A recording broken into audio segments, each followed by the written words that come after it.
Class 10-এর history, 4th অধ্যায়, chapter 4, সংঘবদ্ধতার গোড়ার কথা, বৈশিষ্ট্য বিশ্লেষণ। তোমরা সবাই মন দিয়ে শোনো, লেখো, সবাই লাইক অ্যান্ড সাবস্ক্রাইবটা দিয়ে দাও।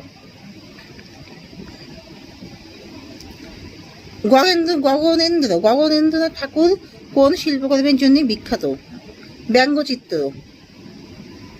মহাবিদ্রোহের পর ভারতের শাসনভার গ্রহণ করেন কে? মহারানী ভিক্টোরিয়া। ভারতের প্রথম ভাইসরয় ছিলেন কে? লর্ড ক্যানিং। মহারানীর ঘোষণাপত্র জারি হয়েছিল 1858 সালের 1 নভেম্বর। জমিদার সভা প্রতিষ্ঠিত হয় কত সালে? 1838 খ্রিস্টাব্দে। দেশীয় সংবাদপত্র আইন প্রবর্তিত হয় 1878 খ্রিস্টাব্দে। হিন্দু মেলা প্রতিষ্ঠা করেন কে? নবগোপাল মিত্র। 1905 খ্রিস্টাব্দে ভারত মাতা চিত্রটি এঁকেছেন কে? অবনীন্দ্রনাথ ঠাকুর। জমিদার সভার সভাপতি ছিলেন কে? রাধাকান্ত দেব। 76-এর মন্বন্তরের পটভূমিকায় রচিত উপন্যাসটি হল আনন্দমঠ। ব্রিটিশ শাসনের বিরুদ্ধে ভারতের প্রথম জাতীয় বিদ্রোহটি হল সিপাহী বিদ্রোহ। সিপাহী বিদ্রোহের সময় অযোধ্যার বিদ্রোহীদের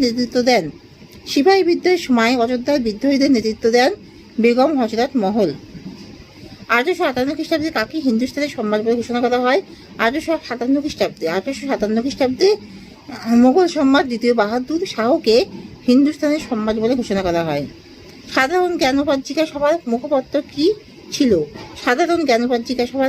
ছিল বেঙ্গল স্পেক্টেটর। 1857 খ্রিস্টাব্দে কাকে হিন্দুস্তানের সম্রাট বলে ঘোষণা করা হয়? মুঘল সম্রাট দ্বিতীয় বাহাদুর শাহকে। জমিদার সভার প্রথম সম্পাদক কে? প্রসন্ন কুমার ঠাকুর। 1857 বিদ্রোহকে কারা সিপাহী বিদ্রোহ বলেছেন? জন কে আর রাজনারায়ণ বসু প্রমুখ। হিন্দু মেলা প্রথমে কি নামে পরিচিত ছিল? হিন্দু মেলা চৈত্র সংক্রান্তির দিনে শুরু হয় বলে প্রথমে নাম ছিল চৈত্র মেলা। কাকে বলা হয় স্বাধীনতার অগ্রদূত? কবি ঈশ্বর গুপ্তকে। অমৃতবাজার পত্রিকার প্রতিষ্ঠাতা কে ছিলেন? শিশির কুমার ঘোষ। বঙ্কিমচন্দ্র চট্টোপাধ্যায়ের প্রথম উপন্যাসের নাম কি?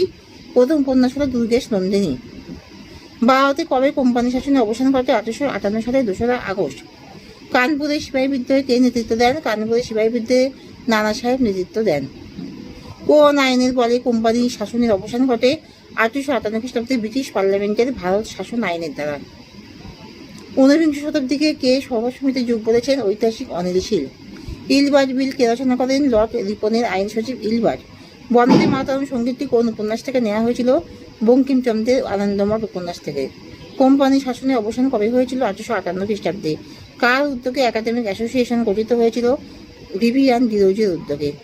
গগনেন্দ্রনাথ ঠাকুর কী ধরনের ছবি আঁকতেন? তিনি মূলত ব্যঙ্গচিত্র অঙ্কন করতেন। জাতাসুর কী দেশের নাম? জাতাসুর হল গগনেন্দ্রনাথ